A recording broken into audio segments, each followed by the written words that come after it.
मैं मानता हूं कि कुछ बातें दुनिया के लिए हम गर्व के साथ कह सकते हैं।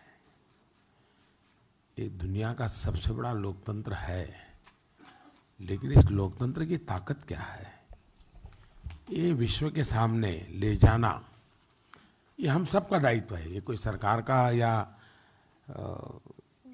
किसी पॉलिटिकल पार्टी का नहीं है।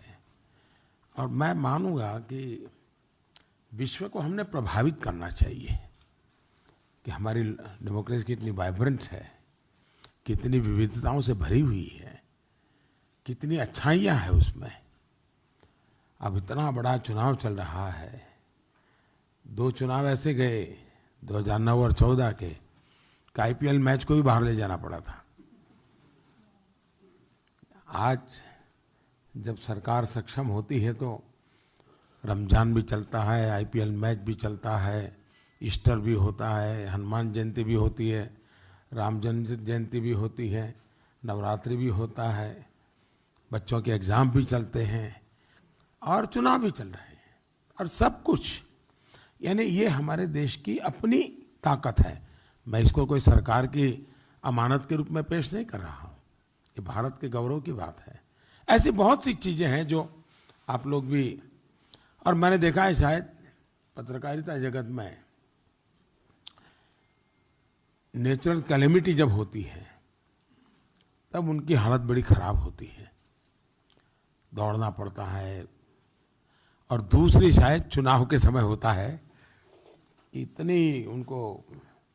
इतनी कंपटीशन होती है, इतनी मेहनत करनी पड़ती है, उतनी धूल फाकनी पड़ती है। और सोशल मीडिया आने के बाद डबल अकाउंटेबिलिटी हो गई, एक तो जहाँ काम कर रहे हैं वहाँ की, और दूसरी पर्सनल जो ट्वीट करते हैं उसकी, तो उसके लिए डबल अकाउंटेबिलिटी में आपको काम करना पड़ रहा है। तो आपने भी बहुत परिश्रम किया है, जरूर 23 तारीख तक आपको कुछ न कुछ आराम आपके ऑफिस से मिलेगा, हमारी तरफ से तो जरूर मिलेगा।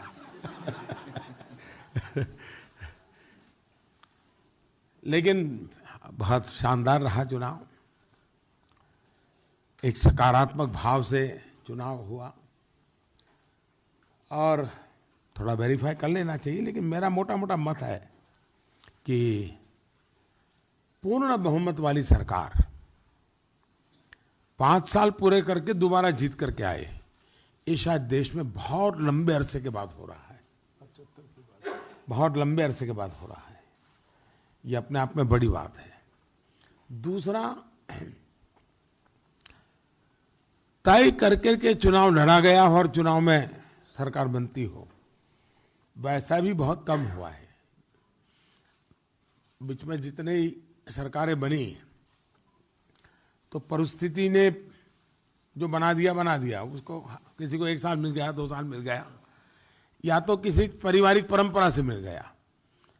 देश में एक्चुअली जनता के बीच में निर्णय करने का अवसर आया हो और उसमें सरकार बनती हो, ये मौका 14 में मिला और दूसरा मौका अभी 19 में मिल रहा है। कभी न कभी इसका एनालिसिस आपके यहाँ जो पंडित लोग हैं उन्होंने जरूर करना चाहिए। आपको लोगों को तो शायद उतनी स्पेस मिलती नहीं है, आपको तो थोड़ा चीज़ें दे करके दिन गुजारना पड़ता है। लेकिन जरूर जब आप एडिट बोर्ड में मिलने जुलने का मौका मिलता होगा तो जरूर ये बातें आप उनसे कर सकते हैं। लेकिन मेरा बहुत सुखद अनुभव रहा है।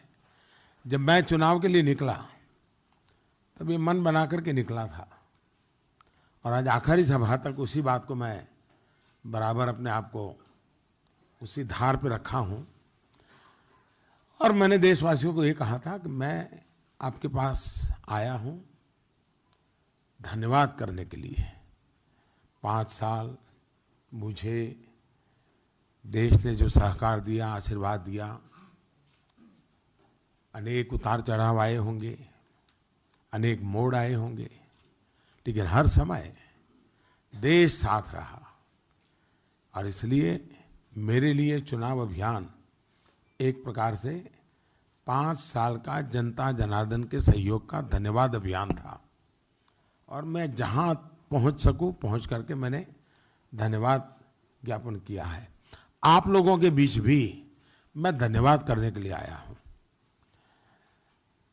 और आपके माध्यम से देशवासियों का भी धन्यवाद करना चाहता हूं। और दूसरा, धन्यवाद के साथ मैंने ये भी कहा कि जिन यात्रा को हमने शुरू किया है उसको आगे बढ़ाने के लिए हमें आशीर्वाद चाहिए। और मैं देख रहा हूं कि जनता पहले से ज्यादा बढ़ चढ़ करके आशीर्वाद दे रही है।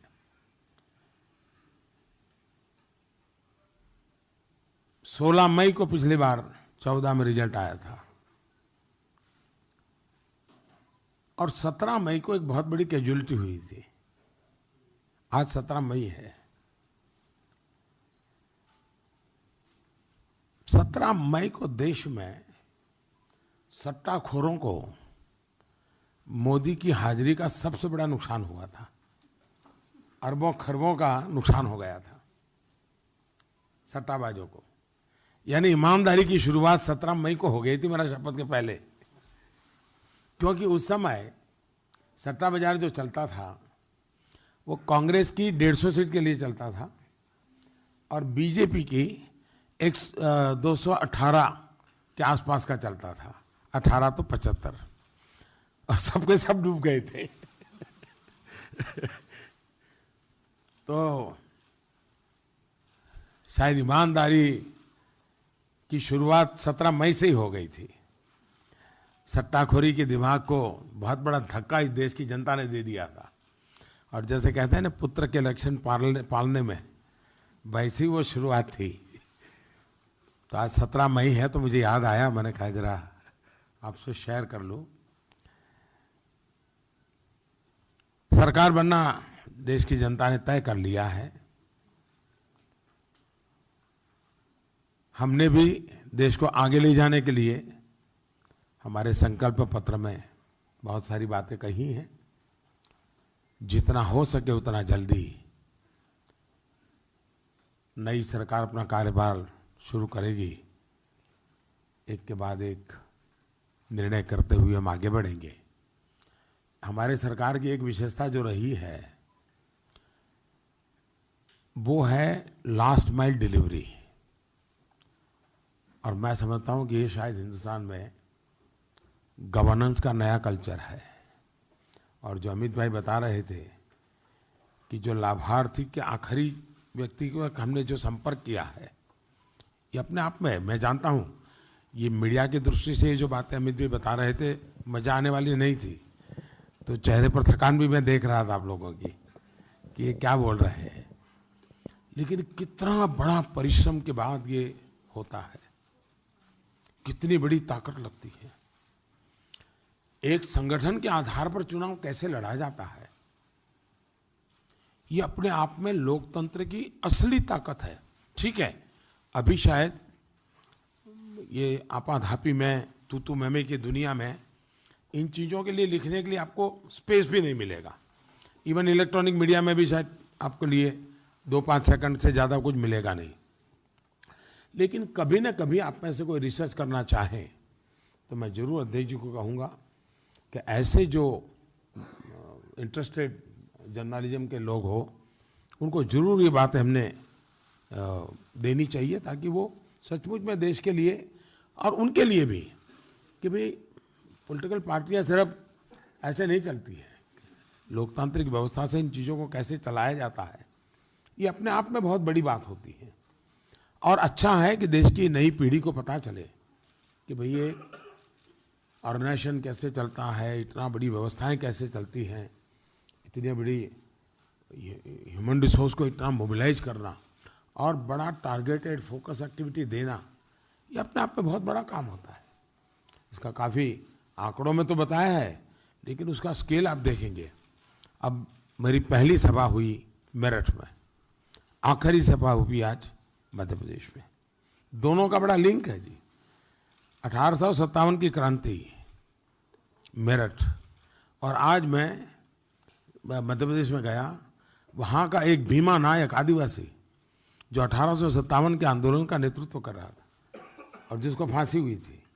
यानी हमारी योजना ऐसे नहीं होती। आपको लगता होगा कि लास्ट मोमेंट ऐसा कर दिया, लास्ट मोमेंट ऐसा कर दिया, ऐसा नहीं होता है जी। हम बहुत डिटेल में प्लान करके चीज़ों को ऑर्गेनाइज करते हैं।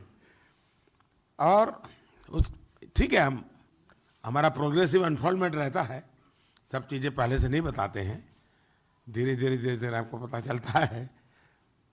तो मेरा एक भी कार्यक्रम कैंसिल नहीं हुआ है इतने बड़े अभियान में, नॉट अ सिंगल।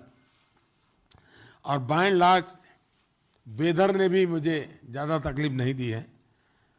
कभी कभी हेलीकॉप्टर खराब हो जाते थे तो एक हेलीकॉप्टर में सबको भर देते थे, लेकिन एक भी कार्यक्रम मेरा कैंसिल नहीं हुआ, सारे के सारे कार्यक्रम पूरे हुए।